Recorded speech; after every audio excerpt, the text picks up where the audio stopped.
இப்போ இது வரைக்கும் நான் சொன்ன விஷயங்கள் உங்கள நிறைய பேருக்கு நடந்திருக்கும் தானே? என்னைக்காவது ஏன் இது மாதிரி நமக்கு வெயிட் குறையல அப்படின்னு யோசனை பண்ணீங்களா? இப்போ யோசிங்க. நார்மலாவே உடல் எடையை குறைக்கணும்னு வச்சுக்கோங்களேன், உடற்பயிற்சி செய்யணும்னு கூட அவசியம் கிடையாது. நீங்க உணவு முறையை கரெக்டா மாத்திக்கிட்டாலே உங்களோட உடல் எடை அப்படின்றது ஈஸியாவே குறையும். ஆனா உங்களுக்கு குறையல, என்ன காரணம்? எனக்கும் எந்த ஒரு மெடிக்கல் இஷ்யூவும் இல்லை அப்படின்னு நீங்க நினைப்பீங்க.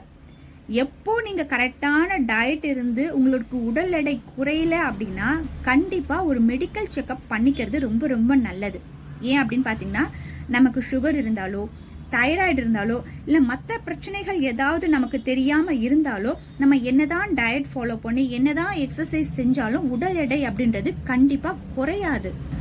முக்கியமா நீங்க 40 வயசுக்கு மேல இருக்கவங்களாக இருந்தா அந்த பீரியட்ஸ் டைம் முடியக்கூடிய அந்த கட்டத்தில் இருக்கும்பொழுது அந்த உடலோட மாற்றம் நம்மளோட உடல் எடையை அதிகரிக்கும். நீங்க என்னதான் கரெக்டான டயட்டும் உடற்பயிற்சியே நீங்க செஞ்சாலும் உங்களோட உடல் எடை அப்படின்றது இன்க்ரீஸ் ஆகிக்கிட்டே தான் போகும். முக்கியமா இந்த சரும வியாதிக்காக நம்ம மாத்திரை சாப்பிட்றவங்களாக இருந்தா நீங்க என்னதான் டயட் இருந்தாலும் வெயிட் கெயின் ஆகும். நீங்க மாத்திரை போட போட வெயிட் அதிகமாக தான் ஆகுமே தவிர்த்து குறையாது. அதனால உங்களுக்கு என்ன மெடிக்கல் இஷ்யூ இருக்கு அப்படின்றத தெரிஞ்சுக்கோங்க. ஏன்னா நிறைய பேருக்கு நான் இது வரைக்கும் நல்ல ஆரோக்கியமா தான் இருக்கேன், எனக்கு எந்த ஒரு மயக்கமோ வயிற்று வலியோ கை கால் வலியோ எதுவும் இல்லை அப்படின்லாம் நம்ம நினைப்போம்.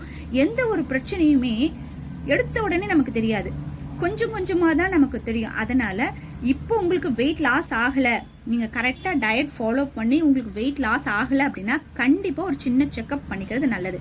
தைராய்டு செக்அப் பண்ணுங்க, சுகர் செக் பண்ணுங்க, டாக்டர் கிட்ட போங்க.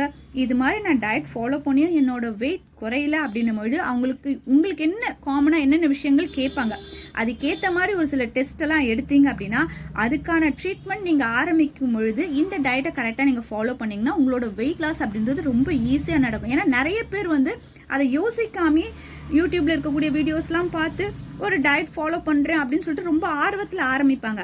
ஆனால் அதுக்கான ரிசல்ட் கிடைக்காத பொழுது தான் அந்த வெயிட் லாஸ் அப்படின்ற ஒன்று வேணாம் அப்படின்னு சொல்லிட்டு ஒதுக்கி தள்ளிடுவாங்க. அதனால இப்போ இந்த 7 டே வெயிட் லாஸ் சேலஞ்சு நீங்கள் எடுக்கிறீங்க அப்படின்னா இதுக்கான ஒரு ரிசல்ட் ஒன்று கிடைக்கும்.